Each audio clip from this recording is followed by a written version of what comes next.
प्राण गेला तरी चालत, पण तो खोटा नाही होणार. मग झालं तर समजा गाव जमलाय, पोरं बेल भंडारा ठेवलाय. तुम्ही शपथ घ्या, विषय संपला. माझा आणि माझ्या माणसांचा न्याव होतोया. पाटील, ह्या तर शपथ घ्यायला बसलोच आहे. एक सांगतो, गाव म्हणून समजसनी याची त्याची जागा आहे. मग आम्ही कुठं जायचं? आम्ही तर गावाच्या बाहेर डोंगर माथ्यावर टेकड्यावर आमची मेंढर घेऊन त्यासनी चारतोच आहे. कुठवर चालायचं ही?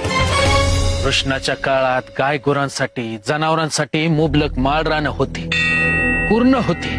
त्याला दिसत होतं कलियुगात काय होणार ते. म्हणूनच त्यानं गाय गुरांची सेवा केली. का तर ते आठवून तरी माणसं मुक्या जनावरांचा विचार करते. काय लागतो पाटील त्यास? पोटभर चारा आणि पाणी. त्या बदल्यात ते तुम्हासने आशीर्वादच देतात आणि बरंच काही. ह्याचा विचार करा. प्रत्येक गावाच्या बाहेर एक माळरान पाहिजे जनावरांसाठी.